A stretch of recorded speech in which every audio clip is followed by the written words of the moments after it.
Roll call. Oh yeah. Oh, Ready for some rap, son? Roll Shabuya. call. Ooh, shabuya. Ooh, my name is Goodman. I love to rap, but when I do it, I seem to alienate my friends and struggle to retain them on a permanent basis. Oh, shit, son, he said it.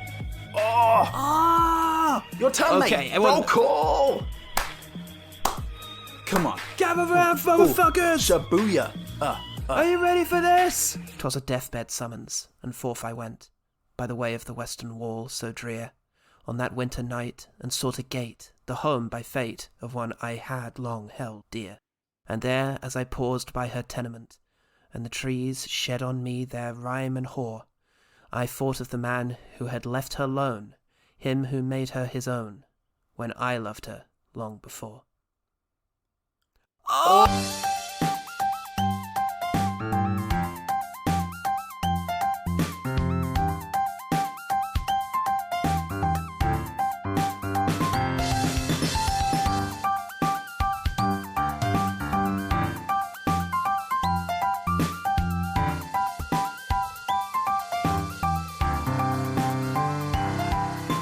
Welcome to One Good Thing, the podcast that says nice things about movies that don't deserve it. I'm Paul Salt. I'm a contemporary reference. Today we should be discussing the Nan movie. Nan? Why'd you never talk about Auntie Nell? I could take you, you know. What do you want to go and see her for? Because she's dying, Nan. Good. You'll regret it. I'm not going anywhere. I'm staying put, and that's it. I think we can get to Nell's by Sunday. We're not going to Nell's. I've got a 2-for-1 voucher for the day's bowl in Coventry. Hashtag road trip. Hashtag ban. You're illegally parked across 3 disabled bays. I've got 3 disabled badges. You shouldn't have 3. And yes, I do. Riddle me that. The Nan movie is an abominably poor effort from all involved, representing a true nadir of the dying British film industry, an industry in which Cleo Bernard struggles to get funding for 2 movies in a decade, but in which the Nan movie, in which Nan in which... In Witchton. In Witchton. In Witchton. In Witchton. In Witchton is where they filmed this. The only place that would say yes. The film was apparently directed by Josie Rourke, who directed Mary Queen of Scots. Oh. Only her name no longer appears on the film, clearly removed by request, possibly even legal action. And so the film has no director credited to it, like a terrible natural disaster that can only be attributed to the chaotic and indifferent universe. Disaster. Nice. What sense is there in seeking vengeance against the Nan movie? Can you not see you're only fighting yourself? Me. And Paul, you may as well fight the wind. There is a rumour that when Rourke was involved in the film, it was almost entirely set in the 1940s, focusing on the relationship between Nan and her sister and the man that they both loved. But these scenes were scaled back, and the modern-day road trip sections were filmed without Rourke, at a low cost, with worthless animation sequences thrown in to save money. This is based only on an anonymous report to Bleeding Cool News and the fact that it makes complete fucking sense. Yeah.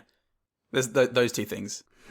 It makes less sense why the director of Mary Queen of Scots sought out on the endeavour to make the touching, emotional Nan character backstory that she did. We have to... Look, Sweet Toots, we're going to have to make either Mary Queen of Scots 2 or the Nan movie. It's going to have to be one of those. You have a contract with Warner Brothers. This isn't a Warner Brothers movie. None of these were. I don't care. You've got a contract with Warner Brothers. Movie. Like, I watched this with Jack, and as we sat down, the Warner Brothers logo came on, and the last movie he watched with me was Space Jam 2. So... Okay, well, there you go. Wonderful work. Thank God Christopher Nolan left. I did it for a bit, but the bit came true. The bit came true. You can't make up shit that's dumber than this. Speaking of which... The film was written by Catherine Tate and Brett Goldstein, from whom we stole our questions for Pauls to be buried with. Oh my God. Yeah. He deserves the theft. He deserves it. We should steal more. And he is also involved in Ted Lasso, a series I've been urged to watch by very dear friends, including friends of the podcast. Yeah. But Goldstein has a writing credit on Ted Lasso, so I shall never be watching Ted Lasso because it is at least partly from the team behind the Nan movie. The Nan movie is from a maker of Ted Lasso, and forever let that be their shame. It's from Ted Lasso. It's from Ted Lasso himself. He wrote this. Everyone involved in Ted Lasso is involved in this, and I'm not having it. He did a goal and did a celebration, and they made the Nan movie from that celebration. His celebration was the Nan movie. Jesus. And everyone called him out for showboating. But the movie was made nevertheless. So boys will be boys. They will be at the end of the day. And they did well. Critics received the Nan movie like a handwritten note from Armando Iannucci, explaining that British comedy was finally conclusively dead, and that he, Edgar Wright, Chris Morris, Richard Curtis, Gurinder Chadha, Nick Park, and promising newcomers Tom Palmer and Tom Staunton were all going to be culled that evening, so that no one could make movies like this instead. This is the movie that no one made. I think it's probably the best way of dealing with this, but the least satisfying way for us, the people who have been wronged by the Nan movie. To just murder all the promising talent of British I'll murder comedy. anyone. I agree. I'll do it. I'll do it anyway. I'll do it. I'll do Give you. us a fiver. Give us some chips. Not even most chips. Give me the time of day, mate. That's all I ask. Peter Bradshaw showed great restraint in The Guardian when he said, "There are some British films which are basically the convenience store sandwich of big screen entertainment. Cinema's equivalent of the 24-hour garage tuna mayo pita bread." Tuna mayo pita bread. Yeah, I thought that would have come on brown. I read that review to Nell a few days ago, and I stumbled over that line as well because I've never had to say it before. Tuna and mayo in a pita is just dry. Anyway, that's the kind of off-putting image that he's trying to get into he's your a head Smith. here, and I feel like he is a poet, and that sadly is the case with the Nan didn't say movie. poet, he's a Truly Smith. horrendous I said he's a poet. I know, but and I meant it. we're going to have words. Oh, he's a member of the Smiths, I'll admit to that. Thank you. And that sadly is the case with the Nan movie, a truly horrendous and depressing film about Catherine Tate's sweary old lady character from her sketch show, in a storyline stretched out to a brutal hour and a half. He said that with a sober mind and a heavy heart. We weren't all so articulate, Peter. With a troubled soul, I turned to the public, and I ended up having to look on Twitter for reviews. I couldn't find it anywhere else. Perhaps Google have finally realised that their public reviews section for movies has become the very worst place on the internet. Even worse than anything on the dark web. Jesus. And they had to take special measures to ensure the hive of jackals who would be denied access to anywhere else they could... Etc., etc. etc., etc. I can't make sense of what I've written. It was clearly written in a frothy rage. A poetic froth. Where then shall these beasts congregate? Well, on Twitter, Fiona O'Neill said, "Just goes to show how dry my humour is. I found the Nan movie absolutely out loud laughing hilarious and so heartwarming at the same time. I'll watch again. Crying laughing emoji, crying laughing emoji, crying laughing emoji." You mean not dry at all? Yeah. I found out how sophisticated my sense of humour is. No. Paul, maybe this Is is the the answer driest to film my of own all question. time. That's why it's so unfunny. It does feel dry, doesn't feels it? incredible. It feels like I've been taken dry. It feels like a tuna mayo Over a pizza. barrow. Hang on a minute. It was perfect the whole time. Jesus, my arsehole. Well, Matthew Horn is, of course, a two men after lesbian vampire killers, course. but Parker Sawyers, who played Walter in this, played one of the plane pilots in The Mummy that crashed when Tom Hardy flew out the window Yeah. and Tom Cruise was forced to take over duties in the film. Tom Cruise threw him out because wasn't even hired to be in the movie. Doesn't make any sense. What was he doing there? He was just mitching around on set. It was terrible. Jesus. Oh, well, sorry, Walter. Yeah, better he had died in that crash. Better we all had. Yeah. The terrible movie has 0% on Rotten Tomatoes and apparently made $2.2 million. There's comfort to be found in the knowledge that this simply had to have cost more than that.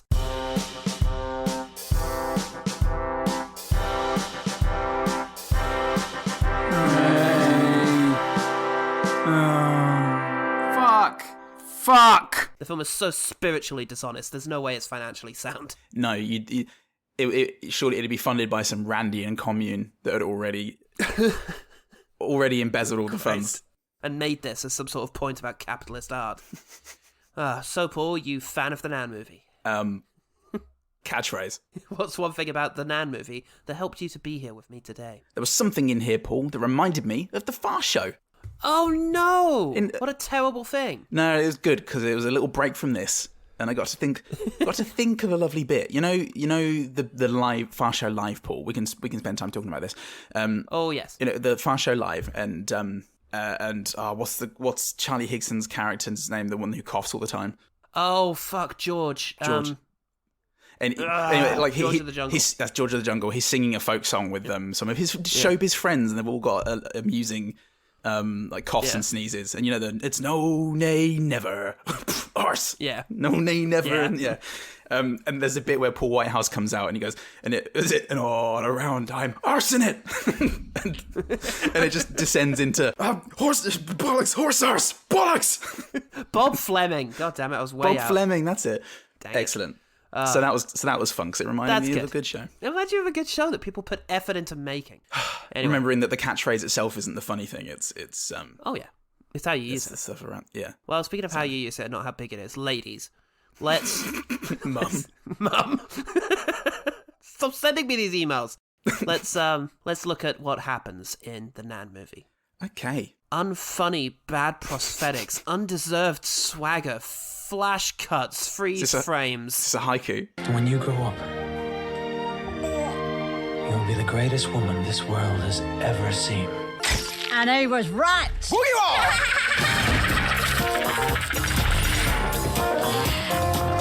Hello, sweetheart. Here, I've seen your daughter. She's had a baby, isn't she? Oh, isn't it lovely? Yeah, I've seen it. It's a dinky little lot, isn't it, darling? Ta-da!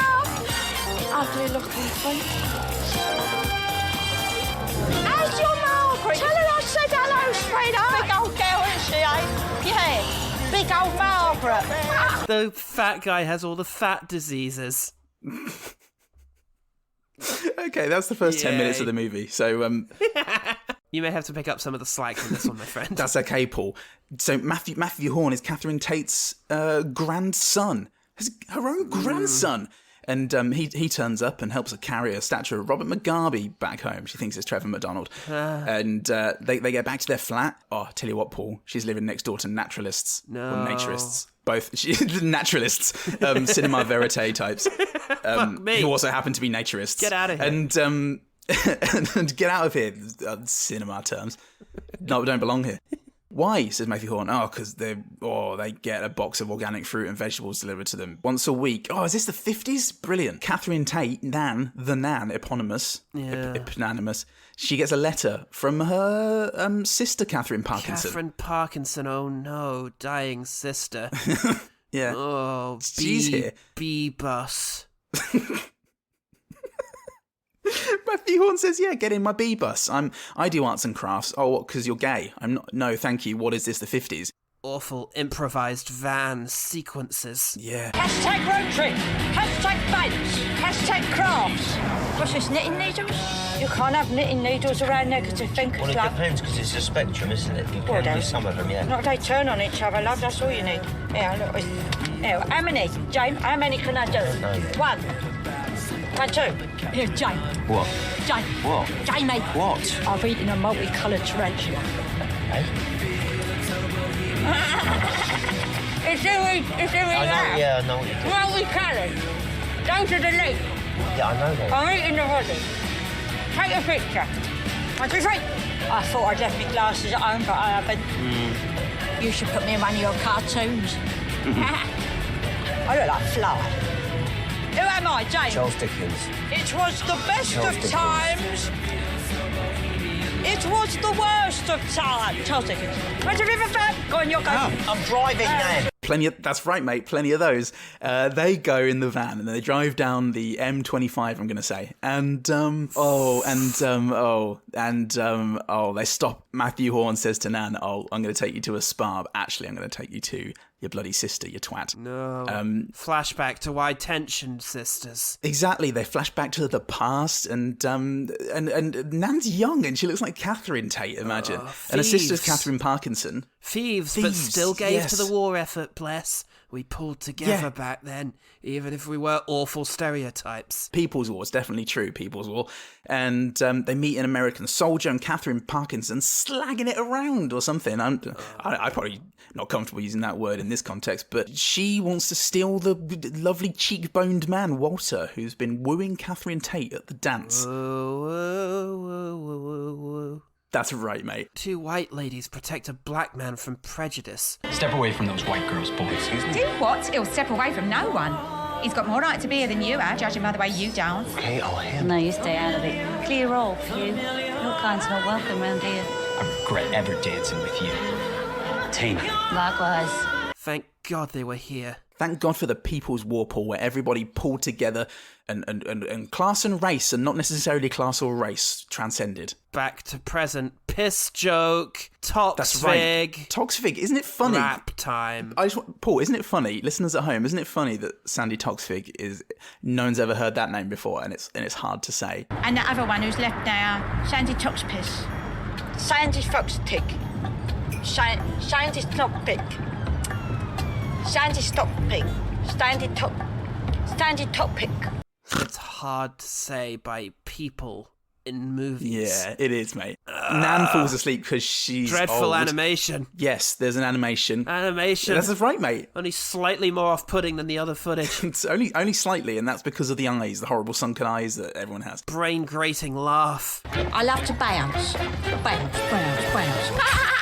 My name is Nan. Yeah. From London town. What? You got a problem? Yeah. I'll take you down. Roll call. Shabooya. Yeah. Shabooya. Roll call. Shabooya. Yeah.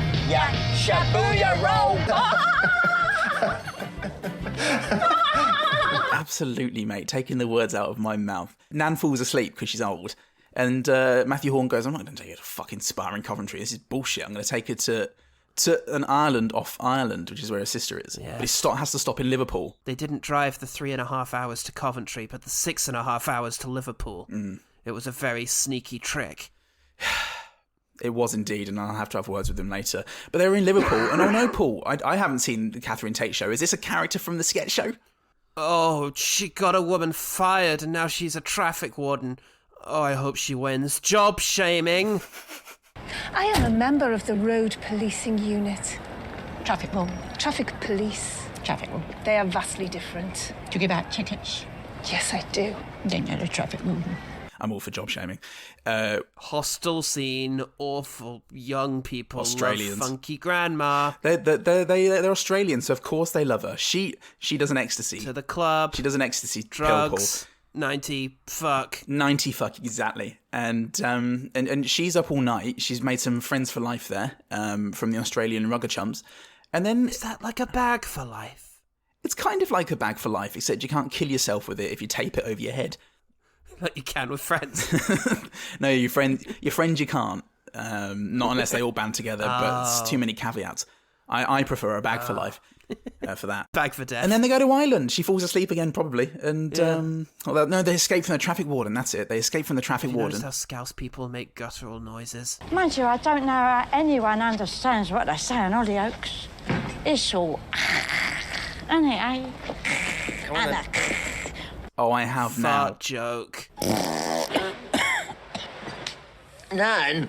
Belch. Scouse cop. Only a traffic warden hip grandma gay joke. Pretty good. And they end up in Ireland. And finally they can go to see her sister. Oh, wait.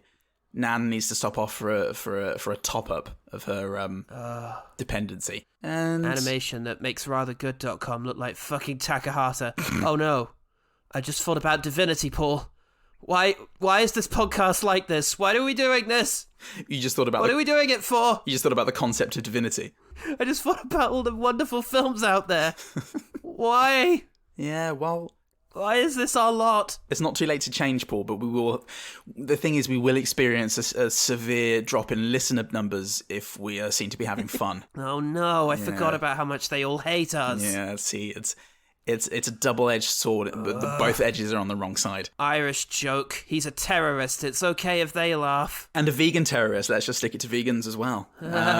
Flashback hurts less. Let's stay here. It's nice. GI is leaving. Parkinson's pregnant, but he loves Nan. But she's hurt, so she blows him off. Yeah. Lame guy proposes and she accepts. Oh no, that was all of it. Back we are to an island off of Ireland, and we meet Catherine Parkinson. Oh, they get away from all the terrorism. A man said something that was obviously written in advance, and she said something dismissive, then pursed her lips and looked around for an audience that wasn't there. And there's a pause for everyone to laugh. Represents the struggle for dominance between man and beast, a machine that tries to belittle him, and how the only way to beat the cruel system of capitalism is to blow it up from the inside. I thought it was a gunk. I don't know where we are now. They blow up a farm. Oh, okay. Shit noises. Oversharing sensitive man. Gurning and rock music. Explosion, green screen, there's a chase, it's shit animation, gurning. An actual arse. Actual art, Paul, you're right. Rugby fans. Shibuya. Shibuya indeed, Paul. Shibuya Centre in Tokyo. Australian accent, bad disguise. Why didn't they hide Nan in the back? Look, Paul, that's surrealism. It's traffic warden here. Do you know, that's a really good question, mate. I'll have to ask the makers of that when I speak to them at the end of this podcast. There are none. Oh. None left that identify as such. Then I'll have to ask me, society embodied. Oh. And they get to the island and they meet Catherine Parkinson, finally. Oh my God. Vamping. Laugh, chanting laugh, asthma is for puffs laugh, job shaming gurning. Oh, flashback, thank Christ, she was lying about being pregnant. They fight, Nan leaves. Never gonna see Parkinson or GI again. We're up to date, but oh no, that means reminiscing, resentment. Obviously it's gonna turn out that Parkinson's life was bad and that Tate was the lucky one for ending up with the boring guy. But it's gonna take 20 more minutes to get there. Well, it's a good thing they've got a nifty, exciting way of dealing with this, Paul, because it's time to meet Walter. And if I felt anything for any of the characters, he turns up in a dress, and I still feel something for the characters, but I also feel very nervous. Joni, it's me. Say hello to Walter.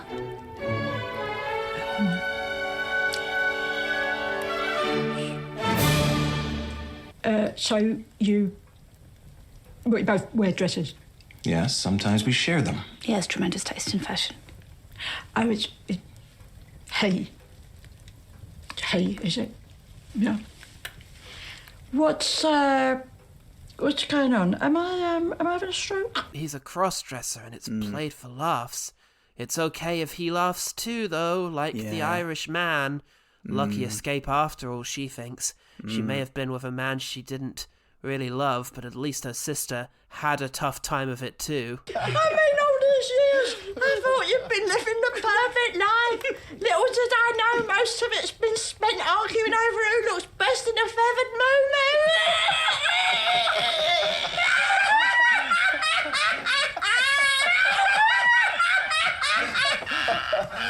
Ooh, that could have been easily. Well, I'm glad you had a rough line of it and all. What with her husband wearing a dress and all. Gurning, ending now, traffic warden, no. Don't prolong the runtime. Oh, good, killed by rugby hooligans. Yeah. The end. Oh, fuck me, it's still going. Yeah, they were nudists. They were nudists after all, so she was right. It wasn't a joke. She says what is presumably her catchphrase and cackles down the camera. What a fucking liberty!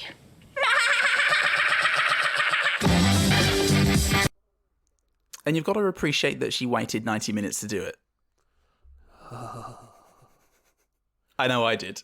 Well, I was understandably upset after this film finished. It's been a little while since I was so affected by one of the films on our podcast, and maybe I didn't give myself the time I needed to process some of those feelings. Oh? Because I did rather quickly send you a message with some of my thoughts in response to a message that you had sent earlier. And I think it's very interesting to compare our energies and mental states when we composed our messages. All right, mate. By now you've seen the film, and you know why I wanted to have a chat. A really fucking bad movie. I really hated that a lot. Mostly just to make sure nothing is said by me in the heat of the moment that could be misconstrued. And there's a great deal of cowardice on display, as well as ignorance, stupidity, and general lack of talent. Fuck me! What a bad movie. Ugh! I think one thing that I took from this movie is that Catherine Tate is very talented, and it's a crying shame that she just has written absolute shit. Who gave her the money to do this? Who gave these fucking people the money to do this when there is so much talent out there? There is so much good stuff. This is Catherine Tate, and her audience go for the lowest common denominator comedy. And you know they're going to hide behind that cowardly little fucking excuse that this is working class humour that you just don't get. Oh! It wasn't as mean as I thought it was going to be. And it's like we're too cowardly now to even commit to it. Bigoted Nan, but we can't put anything bigoted in it. We don't want to get cancelled, so she'll just fart a lot and laugh annoyingly and gurn. Endlessly gurn. Ultimately, I think it was misguided. I don't know about well-meaning, because I think this was the laziest piece of shit I've ever seen, and I don't think there was a good intention in the fucking thing. That doesn't necessarily mean there was a bad intention. I just honestly don't think that they gave it that much thought. which I think is the theme of this movie. I want to give it the benefit of the doubt because I actually found myself, I was quite affected by a couple of dramatic turns. Give me a minute. I found the movie to be pretty inoffensive compared to Postal, compared to a lot of fucking shit we've seen. Oh, motherfuckers, how does this keep happening? How does this keep happening? And it's so representative of this stupid country and its small-minded ridiculousness. Let's rehash the same unfunny crap ideas over and over again. And I think it has a bit of that 0% thing again, where I went in expecting Postal and got just a vaguely unfunny mess. Like, why is there this affection for it? The small-minded Englishness. Why is that a romanticised, charming thing? I'm very curious to hear what you think about it. Oh, my blood's up. Sorry I shouted at the beginning of this message. Wasn't it you? I hope you know that. It's the movie. I'm very angry with the movie and England. I'm very angry with England now, Paul. Yeah. I didn't like this very much. No, I didn't like it very much either. In fact, I thought it was terrible. But very different, very different responses. I got quite angry. I got quite surprisingly angry. Yeah, I felt threatened, and I felt aroused. I mean, I was going to say scared, but then threatened and scared overlapped. Venn diagram arousal. Yes. Yeah, that's how it works with me. That's why if you want to turn me on, you got to chase me across the moors in a Land Rover for about 50 minutes. That's what I consider foreplay. 49 minutes and it's just mild threat, but 50. Then it ticks over. So I'll sum up why I disliked it but felt mild about it, and then we can get into... I think my message has spoken for itself. Okay, cool. Okay, well, and in response to that, yeah, no, I thought it was terrible, but for... Like, it was dated comedy in the sense that I've heard every joke before. That, like, there was nothing surprising in there. And... No, nothing original. No. I was also expecting it to date in the sense that there would be more of the... fat jokes, gay jokes, etc., etc. We can do all the jokes we want so long as Nan makes them. I mean, have you seen any of the Catherine Tate show? I've seen the odd sketch, and it pissed me off when I saw it. Excellent. I think a couple of the scenes that I saw, I could see a good idea in there, and like, right. But my goodwill only lasted for so long. What I've seen of it and some of the characters seems to only really say, yes, there's some sort of Little Britain star relatability thing going on there, but they're just grotesques. Yeah. They're like these rubber-faced monster people who we're meant to laugh at because they say things in a funny way, and it just doesn't seem very sophisticated or like well observed. Yeah, 100%. The difference being this time around, it could have been because I had a coffee at around 6 p.m. And I was alert, and I was performance enhancing. There you go. Well, I was paying attention to all the good things, Paul. And like I had my pen and paper, and I was like, right, I'm gonna focus on this. This is what is coming at us. I can't believe that this movie benefited from having more attention paid to it. Well, what I've always thought was it's a shame Catherine Tate does what she does because she's obviously very talented. And I only have Big Train to go off of for that. I have not watched any of the Doctor Who's. She's great in Doctor Who. She was really great in Doctor Who. And there are moments in this movie, and I have more quickfires than you are perhaps comfortable with, Paul. Oh, no. So I will reel them off in chunks. I have 10. Okay. I may have double that. Okay. But, so I'll go 2 to your 1. And, oh, God. don't give me that face and just do my job.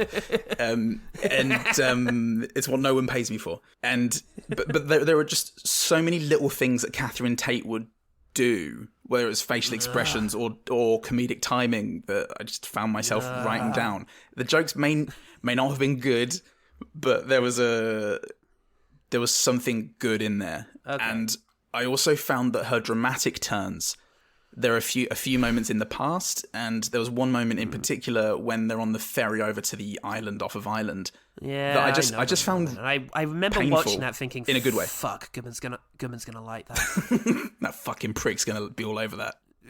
She's like the bit where her face goes plain and she looks off camera, and someone shines a light in her eyes to make a twinkle happen. He's gonna like that. He's gonna like that because he's a fucking idiot. Hate him. He's a sentimental old fool. little bitch. Poor boy. Oh, little bitch. Poor bitch. Oh, little bitch. And you, mate. Yeah, I hated every aspect of this. Yeah. I hated the intentions behind it. I hated the performances. I hated the realization of it, the lack of script, the clear vamping that was going on in various places, the spirituality of it. Yeah. Just everything about the thing was just absolutely abhorrent to me, and so representative of the cynical need the British film industry so often has to just capitalize on even vaguely remotely popular products in order to fucking extort money from people instead of providing anything of actual quality. Well, there are no ideas, Paul, in British cinema, so we've just got to recycle the same old shit, right? There's so many good ideas. Right? There's so many good things. Right? Lynn Ramsey's literally kicking dogs to collect the change that comes off of them to try and fund her Moby Dick and space movie. Who was she? Was she in Little Britain once? I can't remember. Who? Oh God. This movie is the fucking Pontins of movies. It was big and it was fancy and it was good enough for people on holiday in the 50s. But now it's a rat's nest. The fucking performers have turned feral and have turned on each other, and it's unbearable that we're putting so much of our effort into it. Yeah, look, I fucking hate Britain, mate. Why do you think I live in Australia? I feel you. I'm 100% behind you on this. It's I mean, maybe that's just it. It's just that it's England and it's local, and so the things that are wrong with it feel more personal to me. But I do think that this is very, very inferior to most of the films that we have covered. And yeah, I found it so frustrating, and it just seemed to me, I don't know, so representative of something larger than it, but even on its own terms, it was just relentlessly off-putting in its lack of effort and its hideousness. Yeah. Its aesthetic and its attitude towards its own characters, and just I was made more angry by the sentimentality of the war sequences, because it felt like, I don't know, what are the fucking idiots who are going to like this going to want? Yeah. You know, older folk, you know, they probably remember the war. Fuck it, we'll do something to do with that. It was you know, they like that sort of thing. We'll get in on the best exotic Marigold Hotel crowd. Yeah, still remember stuff. The historical nostalgia moments had a kind of, they were like an even shallower Their Finest. Like I enjoyed Their Finest, but it was just pure propaganda. Like very mawkish. Yeah. I mean, Jesus Christ! Like, if you want to take a comedic anti-comedy look at the Blitz, you know, it seems baffling to me that you'll set them up as two, like, thieves. Yeah. You know, they were just two chancers who used to go around thieving stuff. And that's great. The idea that Nan maybe was always a bad person. Yeah. And you can take, like, a Blackadder-style approach at looking at her life through history. Yeah. War comes around, we got jobs down the, thing. Because, heaven forfend, we don't want to actually offend old people. Yeah. Because we don't really, bizarrely, want to offend anyone. Yeah. And I don't like comedy that deliberately goes out to offend people. I think that's usually quite lazy. Yeah. You see Postal. Yeah. But there's something about marketing a movie based around a character whose whole shtick is that she's inappropriate, and yet you're too afraid to do the thing that you actually are trying to sell the movie on. That feels somehow worse. So you would prefer... See, the distinction I was going to make was I would... prefer is the wrong word, but I still despise Sandler movies more because of the sheer sensory unpleasantness to the entire Adam Sandler experience. Oh man, I don't know if there's anything in Grown Ups 2 as off-putting as the animation sequences in this. I don't know, Adam Sandler laughing, Kevin Swartzen. It's pretty bad, but have you forgot about... Yeah. I peaked my audio. Oh, that was horrible. That was genuinely horrible. When I did it or when she does it? Both. Yeah. Don't ever do that again if you love me in any way. If there's a single shred of respect in that stone cold heart. Yeah, it's Brian Bosworth's Stone Cold Heart. But it did. I love that heart. Don't, son, that gun is loaded. But I had that thing where going into a 0% movie. I'll do the jingle. Okay. I'll do it earlier, maybe. I don't know. Yeah, I didn't mention it earlier. Oh yeah, I did. Do it then. You did, yeah. So fuck off, listeners. 0% movie, going in expecting as as I do every single time, expecting it to be the worst thing I've ever seen. Yeah, and which it never will be, because the worst movie ever will be divisive, because it'll still be trying to do things and it'll just piss us off. And yeah, for the most part, I found this nothing. It was blancmange. Like you said, just not really wanting to offend anybody, except for people with taste in movies.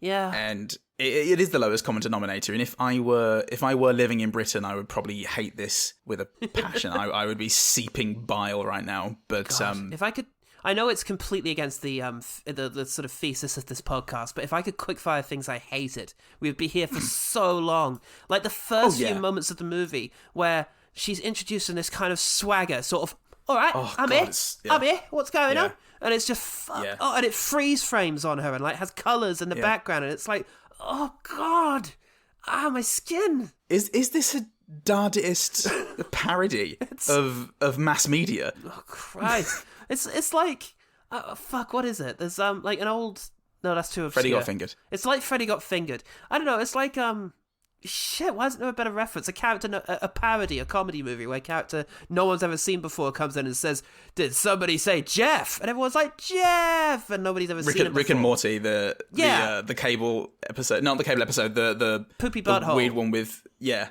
it's like that. It's like, oh, you're a legend. Or I'm walking here. Leroy and The Simpsons, you know. Yeah. It's that kind of thing. It feels like that, except it's not. You're genuinely expected to have affection for this, and it just... Yeah. Oh, it presumes upon its audience, and I hate it. And we'll get into the quickfires in just a second.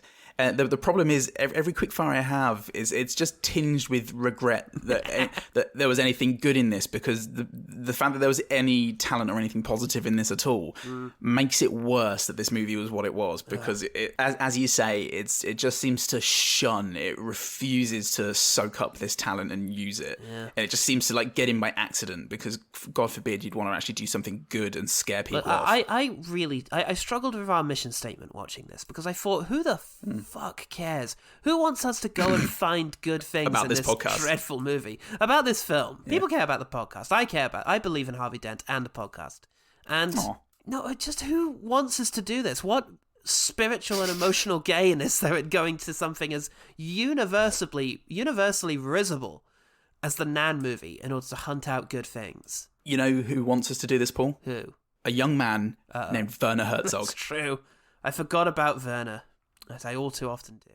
He wants us to look at... But that, again, that famous quote is about looking at things that are popular. This movie hasn't made very much money, deservedly so. Thank Christ. My God, if this movie was in the top 10 of UK cinemas, it would be... It was farted out behind, you know, bigger things. I think it came out at the same time as Morbius, which is a very depressing thought. And it's kind of snuck through like a welfare cut bill, wasn't it? Like just another means by which Boris Johnson has taken away our democracy. It was done like that. Yeah. It was just, and somehow it feels like an affront to democracy that this is out there. I don't know. It really irked me, this one, and it shook me in my foundations. But, all right, let me try and answer the question I just asked. I guess the whole point is, the reason we started this podcast is because we felt that film critics were being terribly negative about films that did not deserve it, and that they were being performatively negative, and we wanted to be performatively positive instead, in order to address the imbalance and suggest that, hey, you know, you can't really sit there and criticize something like The Dark Knight Rises when the Nan movie exists. You know, you've got to be grateful for the things that are out there, because it can get so much worse. And for that reason, the Nan movie is a very unique stepping stone and a brand new chapter in the book of shit films.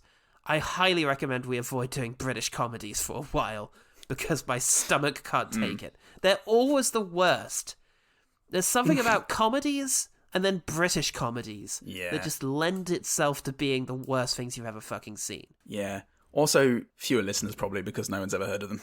So, from a cynical standpoint... From a cynical standpoint, we should have been sat here talking about Morbius. Yeah. But, again, like, performatively positive, yes, cannot lie about how much it irks us. And if anything, it makes the fact that we find the good things even more impressive, I think. Absolutely. Because we're allowed to get annoyed, and it's not cynical or fake. It's nothing here is fake. I really am this upset. Yeah.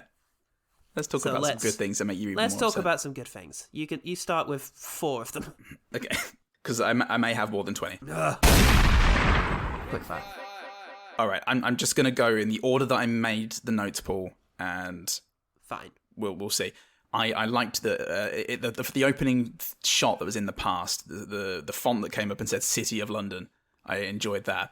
And the thing is, Paul, I wasn't expecting to have written down that many quickfires, so I wrote things down like City of London font. Okay, and in the same scene, they're walking down through the maternity ward, and you just hear a woman go, "Oh, leave it in," and I quite like that. Okay. Right. I like from that sequence the fact that one of the nurses seemed nice and friendly. Friendly nurse who ushered the dad through to the birth of. Oh God, I just remembered how they leave that line. My dad said that I was going to be the most special person in all the world, and you know what? He was right. Yeah. Everyone agrees. There's a running joke. The Nan thinks Matthew Horne is gay, and like whatever. But I really liked this one time Matthew Horne responds with a really pathetic, "I'm not gay, Nan," and it was very good, underplayed sort of. There's a couple of those. Matthew Horne does that good face as well. Yeah. I know he does, and I'm aware that I just did it, which is very disappointing because my point was that in British comedy there's far too much of that sort of thing. Yeah. But then I did it, so I'm the clown. Another line of his I quite enjoyed. Again, I think it's because of the delivery, but it's because they set up the Robert Mugabe statue, and it's about the place, and it's had a couple of jokes, and maybe you've now filed that in the part of your brain that is jokes that this movie is probably done with. Yeah. But she then makes a comment about her will. And about, where her possessions are going to go and how he's not going to get it. And so he says, You do, I'll catch you at me will. What, and I won't get the Robert Mugabe statue? And I think it was the Cockney on Robert Mugabe. Yeah, and right. also just reintroducing the statue at this stage as a good representation of what Nan's possessions are like was quite good. Cool, that's good. Obviously, the fat joke thing with the neighbour, that's obviously not great, but the delivery... Oh, I don't have diabetes. Oh, heart disease. Not heart disease. Gout? He has to go for counselling.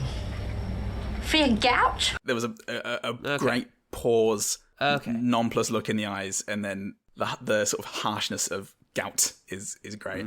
Okay. All right, then. Thanks. I like the team now. Okay, I abide this. Ugh, I'm not going to attack you yet. Teen Nan. It cuts to them as little girls, and then it cuts to them as sort of teens, and she's riding the horse and cart, because fuck yes. But Teen Nan. She seemed nice. Teen Nan. She was tall, fairly tall, and seemed in charge of stuff. Nice. I like that. I thought you said Team Nan, and I was like, yeah, we are Team Nan. Team Nan! For the purposes of this episode, we have to be Team Nan. And the masters of the universe! The dance in the olden days bit, I thought it had nice vibes. It was like you say, mawkish is right, but I'll give you a couple more. Catherine Parkinson. So when they meet Walter, and Walter says goodbye to Catherine Tate and kisses her hand, Catherine Parkinson, not one to be left out, very lamely just moves her hand into the same space with a really, really pathetic look on her face to have it kissed as well. Yeah. And that was very good. Well, that's quite good. Remembering the dancehall sequence from the beginning of Spike Lee's Malcolm X. That was very similar, I expect. Very similar, very thrilling. I thought, actually, in that particular film. I'm quite into the idea of two thieving UK ladies alive in the 30s, I guess, just chancing and grafting their way through life, looking after themselves. I like that.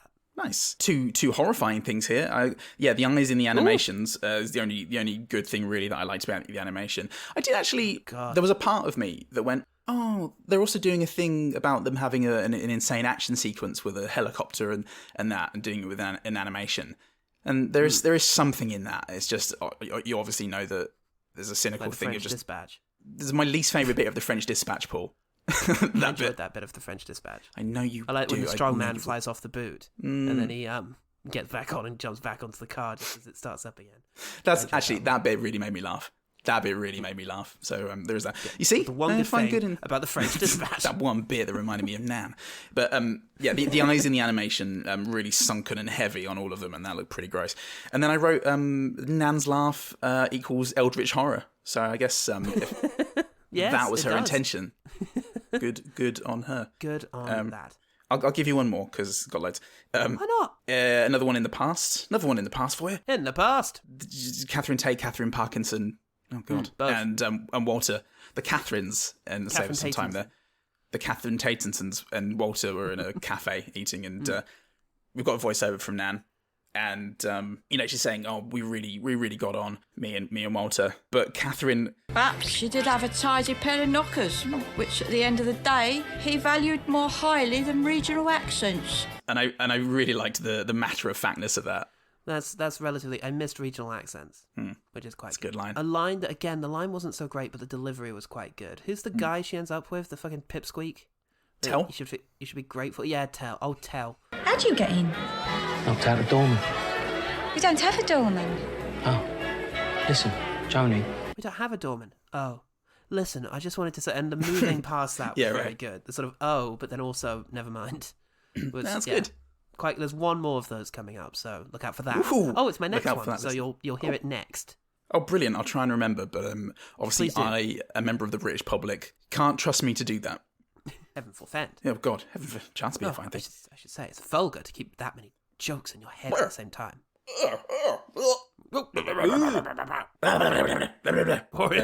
When they stay in the hostel in Liverpool and all the ruggerbuggers are dancing to pumping electric tunes, and Nan goes downstairs to confront them. As she goes down and she sort of announces herself, and then it's a very quick cut to Matthew Horn lying in the top bunk, staring up at the ceiling and nervously, anxiously tapping his thumbs on his chest. And that was a really great opposite, I guess. And again, Matthew Horn, really lovely, just timid behaviour. Yeah, he got away with this in Lesbian Vampire Killers as well. And you have to remember, maybe he is playing a nice guy, but he still agreed to fuck in this. He still agreed to fuck in this. I did. My point wasn't, isn't Matthew Horn a brilliant bloke? Let's give him some money. He's doing his job well. I misinterpreted. I wrote him some money. Oh. Okay, well, he gets to have a quickly moved on line now. The terrorist bloke says something to the effect of, is it a crime to blow up a farm? And then, he and Nan do the very boringly stereotypical sort of... Yeah, it's definitely a crime. What do you want with my Nan? Yeah, okay. Again, moving off the line well. You got to throw it away. That's good. Throw it away. Stamp on that lampshade. Don't freeze frame on it. Stop wanking. Stop wanking. Please. Okay, when Catherine number 1, the Tate experience, does a pill, she comes up and she starts taking pleasure from small movements in her arms, and it's a very realistic representation of coming up on the ecstasy drugs. A lot of experience went into that, I expect. No doubt, she is an artist. Not that I'd know. I'm a British man. One of the good ones. My only drug is mediocre comedy. And heroin injected directly into my tea. Colin, with my kids! So when the traffic warden flies into the water at the very end, that's where I am. Oh, brilliant. I have 4 left. This is one of them. Okay. She goes in, and earlier on she said, "I'll get you, old woman." And here, on her fall into the ocean, says, "I'll get you, old woman!" And then just gets cut off when she hits the water. And again, it was the amusingness of them breaking that out again. The idea that she would have the alacrity to say that whilst falling into the water. Sure. That was, that's pretty good. That's nice. When they're doing one of the roll call raps, we haven't mentioned that yet, except for in our intro. They Nan and Matthew Horn do these roll call rap things, and they read a Thomas Hardy poem too. It was very weird. It was really weird, but it wasn't as obvious when they did it. It's blended right in. Yeah, it's all in the delivery. Matthew Horn said it. Oh, brilliant! I'll have to rewatch the whole thing then, so I don't miss it. Matthew Horn, he rhymes something with "hip hip hooray," and Nan has the line, "Yeah, hip hip hooray," though it's pony, like meaning crap. And she doesn't elaborate, just says pony. And I appreciate the efforts they went to be exclusive. Okay. That's good. You got to appreciate that. Yeah. Anything that this movie is doing to not appeal to the maximum number of idiots at the same time has to be respected. The island looks nice that the sister's living on. Look lovely. Good looking island. I'd live there with Walter. Love that guy. On that island. Yeah. I'd live all up in that island with Walter. Anyone at all. The island looked beautiful, and I think Walt will look beautiful as well. I live on that fucking island with Catherine Tate. Yeah, fuck it. He's gonna live on that island. I mean, as long as she doesn't talk about her work. What did you do today, dear? No. If I answer that, you're going to tell me what you did, and then we both agreed. Remember? We signed up to this island life. Let's just sing the Island Life song again. All right. Love the Island Life song. I actually found it kind of sad when she refused the American, when she lied and said that she didn't like him anymore. It's just one of those things, Catherine Tate can be You're good. a bad dog. I don't like you anymore. Go away. Yeah, exactly. It's that. It's that. Yeah. And she is a good actor. It just doesn't do it most of the time. Well, I mean, it takes some talent to appear as a character that pisses me off this much, I guess. Well, there is that. The Irish man known as Mick, which is very funny. Oh yeah. I enjoyed his energy when he was in the back of the van. And when get him back, and when he gets in the back of the van, he nice, mommy, mama. He goes, "We're gonna blow up a farm." Nice song as they approach the house. In time, she says, there's no turning back. Keep your eyes on the tracks and through the fields. Somehow there's blue. Time will tell. She'll see us through. They chose a sad folk song. Yeah. Great. Love that. Yeah, why not? Oh, I kind of remember it now, actually. I'm sure you'll genuinely sample can't. it. I just wrote it down and I have to trust past me. Excellent. You got it sometimes. I think when he stops by the security guards outside the barns or farm, whatever, Matthew Horn nonchalantly rolls down the window and just goes, "All right, mate." And his fucking deadpan face, that Matthew Horn face as he just gave out a very cool, calm, all right, mate, was very satisfying. He's had that face for a while now, and he's not that bad at using it. Pass it on, mate. Yeah, you've had it for long enough. Jesus, let another fella have a chance with it. Make me look like a cascade of emotions. And when they're on the ferry going over to the island off of Ireland, Nan's "I deserve better" speech was fucking painfully frank. I really liked it because it felt like something from I don't know. It just felt really brutally honest about somebody who was dissatisfied with their lot in life. And whilst I don't necessarily agree with her or sympathise with her, it was still raw, and I was very surprised by it. Yeah, but you had a nice life with Grandad Tell, didn't you? It was all right, but it wasn't what I deserved. I did everything right, and look where it got me. All the way through it, all I could think is, all I could think of where we were going with it. Clearly she's going to learn the lesson that she was better off with the rubbish guy, because this is the movie that celebrates the rubbish guy. Yeah. The guy who showed up at her house every day that she wasn't attracted to or interested in at all, but should have been because he put in the effort. Yeah. And I just...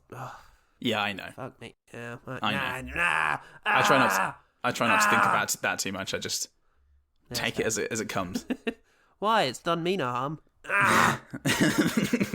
That was it. Okay, so in the Up style montage of their married life at the end, early on he hides our ice cream behind his back and then sort of whips it out for her. And then later on she does the same for him whilst he's in hospital, and it was partly not really the sweetness of her doing it back, but it was the comedic idea of where the fuck did she get that ice cream from in this hospital? Yeah.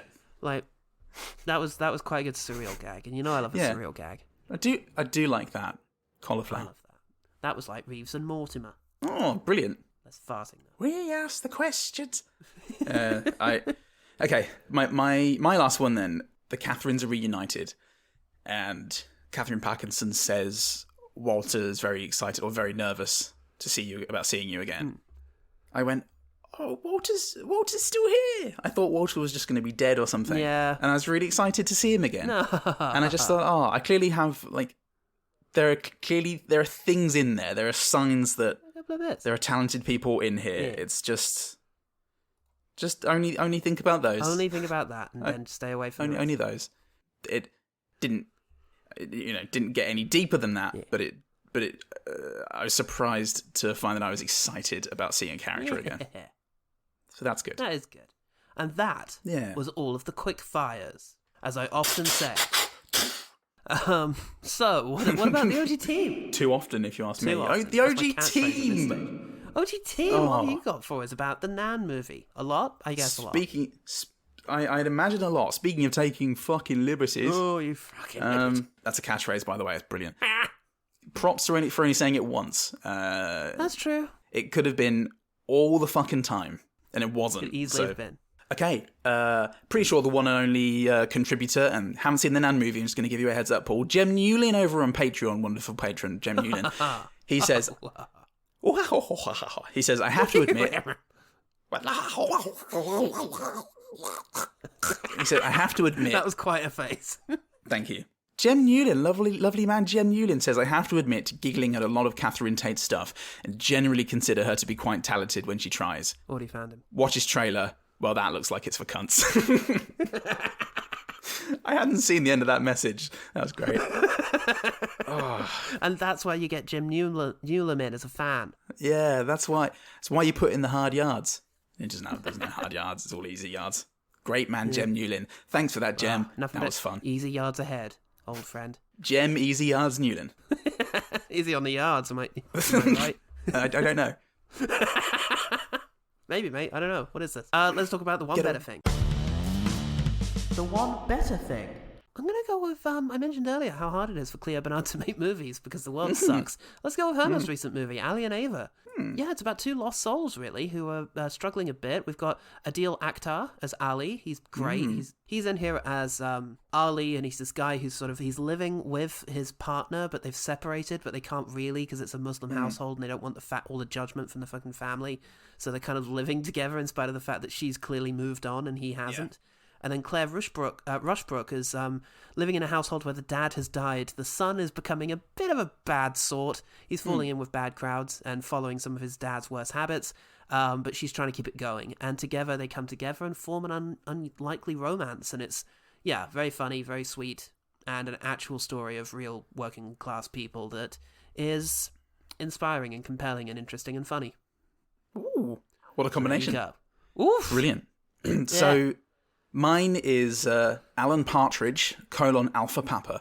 Oh, yeah, that was fun. Because, it does that rare thing of a TV show translating into a movie and retaining what's great about the show, this egotistical nothing blob who has delusions of grandeur into this movie where this Norwich radio station is making cuts and then this guy takes people hostage and he's becomes negotiator / Colmeany.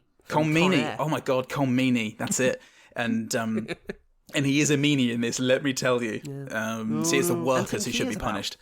Sorry? And Tim Key is about. Oh, brilliant. I love that man. Yeah, he's the other hostage. Denier of birds' animal status. Tim Key. Crazy man Tim Key. Wild animal. Crazy loon. Never seen an animal in his life, Tim Key. He, it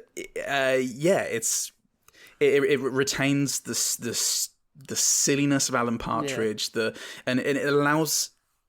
In a Hot Fuzz way, I suppose, it allows for sort of big, overblown scenes, but with a very crap sheen, which is just perfect. It's really funny. It's well realized, and Armando Iannucci is one of 5 people to have written the screenplay. So I guess that could just be he created the show. But it's a really good film. I remember some really funny lines of it. He's still got the gun. Fuck yeah! International audience, listeners, if you haven't seen Alan Partridge before, and you want to watch, and you want some good British comedy that isn't Monty Python. I mean, he got started in Day to Day, right? Day to Day, yeah. Chris Morris. Yeah, Day to Day as a sort of a sports anchorman. Yeah, there is also you can interact with Chris Morris. And it was just what? Yeah. It was amazing, and you have the commentary of his football highlights. Yeah, that was liquid football. Goal and another. Swat. It's fuck really me. Good. Really, you should check it out and check out. You should check it out. Both of our films from The One Better Thing. The One Better Thing. The One Better Thing. Paul, how can people find out about this particular good thing? Oh, okay. Well, this particular good thing has many fingersome tendrils all leaking away into the earth. Isn't that appealing? Get around Get that. involved in our tendrils, folks. But our rooty fingersome tendrils aren't soaking up the nutrients from the earth. They're putting nutrients into the earth, such as our Patreon, where for as little as $1 a month, $1 a month, that's the price of a blowy where I'm from. You get Northampton hundreds of blowy. hours of exclusive content. Don't get a blowy in Northampton. Northampton blowy is what they call glassing you. But also confusingly a blowjob in Northampton. It's a horrible place. For $1 a month, you get access to things like our Alien Resurrection / Alien Franchise-a-thon episode. You get all of our Halloween episodes early. Yes. Our pools pitches. You get all kinds of fucking shit, and for $1 a month, and you also get our satisfaction and some other shit. I don't know. Satisfaction guaranteed. Yeah. Our satisfaction is guaranteed. Us satisfaction guaranteed, and our satisfaction. Our satisfaction. Yeah, I'll guarantee that. Yeah, I'll guarantee that right now. Guaranteed. Stamped. We have a TTRPG D&D podcast called Quest Fantastic, where you get this kind of chemistry, but with 3 other people looking mildly uncomfortable about it for hours on end. Fuck yeah, it's like being at a party with us. Yay. And one of us may be drunk. You don't know, just like a party. And or they're just very friendly suddenly. Yeah. Sam, you don't know, and you'll never know. Stop And that's why you should listen us. to Quest Fantastic. Please stop judging us. Especially because I've got a Psytrance EP called Future Music, which is out available on all streaming services and purchasing places. So apps for everything in the episode description, everybody. Goodbye. Apps for everyone. I'm Paul Apps. Ow. I'm Paul Apps Dalis. Oh, that's very good. That's very good. Fuck. Test it. Oh, I've got it. Chimpang Lee. Just a bit of a gammy knee. Chimpang knee. And remember, the one good thing about the Nan movie is that really, isn't it exactly this kind of horrible experience that brings us all closer together? Take care, kids. Yeah. And call your Nan. It can't be as bad as this one.